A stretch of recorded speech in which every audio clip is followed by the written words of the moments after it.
progress, is what I'm saying. So the question is, do you have any words on loneliness and depression? And I just want to say, before I say anything else, we live in one of the most atomized, alienated, separated cultures in the history of the planet Earth. I'm sorry. I'm not a fan, but it's the way it is right now. It's amazing reading the teachings of the Buddha and thinking back to the historical context. You know, in these ancient languages, there are words for your cousin on your mother's side, your cousins on your father's side, the second cousin. Like, they have words for these family linkages we don't have. Like in Bengali, Mashima is your mother's sister, and Pratima is your father's sister. In English, it's just your aunt or your aunt. That's all you get. And from there, you're lucky if you even know your aunts. Anyway, I could go off on a whole thing about our whole, what I see as a lot of cultural forces in our world that keep us really separated and alienated from each other, and really highlight a lot of the othering and tribalism that goes on.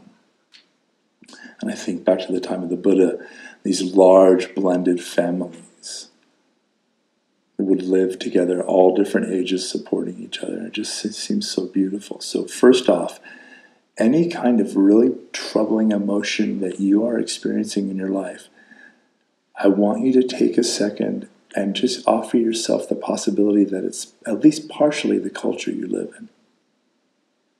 Okay? That's number one. Number two, if you are a sensitive-hearted person in this world, you will feel lonely or sad or depressed at one time or another. There's a lot to be sad about right now. And maybe this was always the case, but I can pick up my cell phone and instantly see how many people are suffering terribly all over the world, and I can do nothing about it.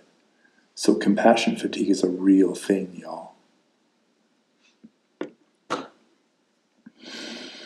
And the third thing I want to say is that, like I said previously,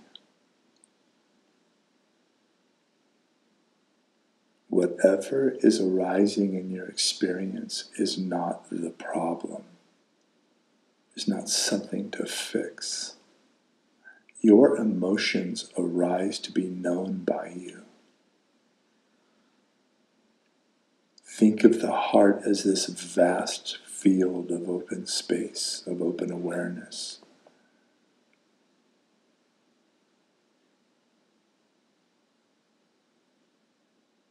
And especially for somebody who is practicing meditation, where literally the instruction is sit there and be present to whatever arises. Guess what? Not only will relaxation or joy or peace or equanimity come, sadness, pain, fear, regret, that's going to come too. And like I said also, the goal of the practice is not to always feel super happy and relaxed and peaceful all the time. The goal is to know what is arising. And I mean, know what is arising.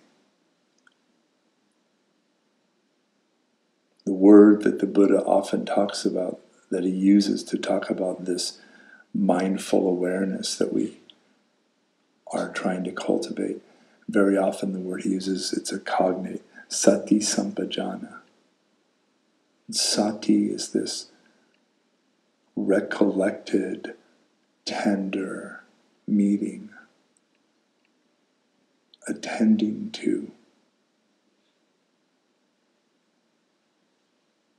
And Sampajana is clearly knowing without judgment, without critique, without chatter.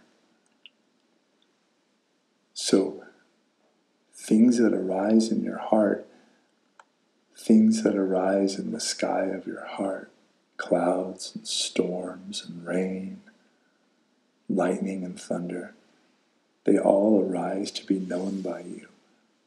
And I know sometimes it doesn't feel great. And very often some fear can come in, like, will it always feel like this? Will this always hurt? Will it get worse? And I want to invite you into the proposition that when you gently pull back from that kind of future catastrophization, or let me do it this way because that's my number one move, when I allow myself, when I catch myself and pull it back from my future catastrophization and just meet what's arising right there, it's not a problem to be fixed.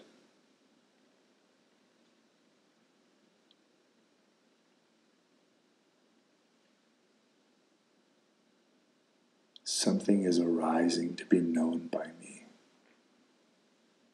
And also, where is it coming from? It's your own heart. It's so easy to kind of externalize feelings we don't like, right? And we usually paint the person or the situation with that feeling that we don't like. This is making me sad. And we externalize. And we end up othering and alienating our own experience. Whatever the weather is like, and whatever the climate is like in your heart, I want to tell you, you can meet it with kindness.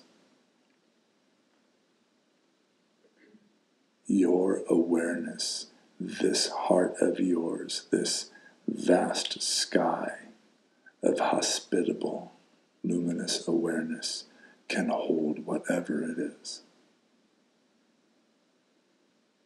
And that doesn't mean don't turn to people you trust to help you hold something, to help you regulate. And if you think you're going to do something unskillful or unkind, definitely seek support from people you trust.